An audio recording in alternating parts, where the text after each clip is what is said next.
Proklamator kemerdekaan Indonesia Insinyur Soekarno atau Bung Karno semasa hidupnya seringkali harus menerima kenyataan untuk berpindah dari satu tempat pengasingan ke tempat pengasingan lainnya. Pemerintah Hindia Belanda tidak ingin membiarkan Soekarno bebas bergerak untuk melawan kolonial Belanda.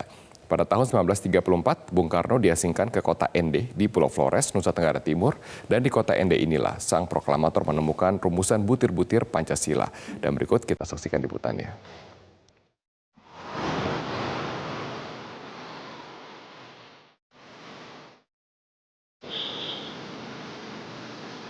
Kota Ende, kota yang berada di tengah-tengah Pulau Flores, Nusa Tenggara Timur ini menjadi saksi perjuangan kemerdekaan Indonesia. Di kota inilah sang proklamator, Soekarno, pernah diasingkan selama 4 tahun lamanya sejak tahun 1934 hingga 1938. Pria yang biasa disapa Bung Karno ini dan beberapa rekannya memang dianggap berbahaya oleh pemerintah kolonial Belanda.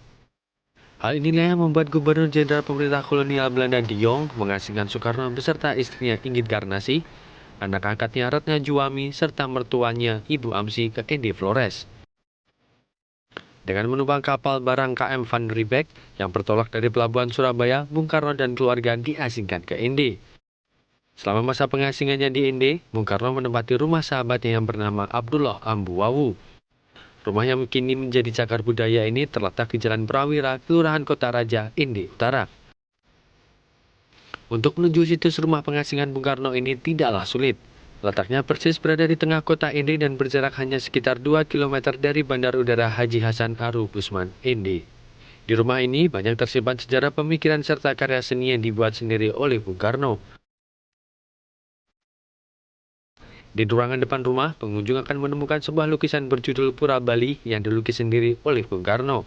Pengunjung juga bisa melihat barang-barang yang pernah digunakan oleh Bung Karno dan istrinya selama pengasingan di Ende seperti setrika arang, piring, bola, serta beberapa salinan naskah tonil karya Bung Karno yang sering dipentaskan bersama warga Ende di Gedung Immaculata Ende. Bung Karno diasingkan di Ende, banyak hal-hal yang pernah dilakukan oleh Bung Karno, yaitu Bung Karno menyusun naskah-naskah drama hasil karya Bung Karno yang dipentaskan di Gedung Immaculata oleh murid-murid Bung Karno juga. Dan pada saat juga itu Bung Karno sering meminjam buku di pastoran gereja katedral, dan beliau juga sering berdialog dengan tokoh agama di katedral, tokoh masyarakat muslim maupun tokoh masyarakat non-muslim. Dan beliau juga menyusun naskah ini yang dimainkan oleh sahabat-sahabat atau anak dari sahabat-sahabat beliau dan juga teman-teman dekat Bung Karno untuk mengentaskan hasil karya Bung Karno. Sebagai seorang yang diasingkan, Bung Karno hanya sedikit memiliki akses untuk berkorespondensi dengan rekan-rekan perjuangannya. Keadaan ini membuat Bung Karno merasa semakin tertekan. Satu hal yang menjadi rutinitas Bung Karno adalah duduk di bangku sebuah taman yang berada 500 meter dari rumah pengasingannya. Di bangku yang menghadap ke pantai, di bawah pohon sukun yang rindang, ditemani semilir angin laut, Bung Karno berpikir tentang Indonesia dan merenungkan Pancasila. Konon di bawah pohon sukun bercabang 5 itulah Bung Karno menemukan inspirasi tentang butir-butir Pancasila. Kini tempat favorit Bung Karno untuk duduk dan merenungi nasib bangsa itu dikenal dengan Taman Pancasila. Sebuah taman yang menyimpan banyak cerita. Taman yang menjadi saksi bisu perjuangan Bapak Bangsa untuk kemerdekaan Indonesia. Dari Ende Nusa Tenggara Timur, Marcelinus Mitivani, Metro TV.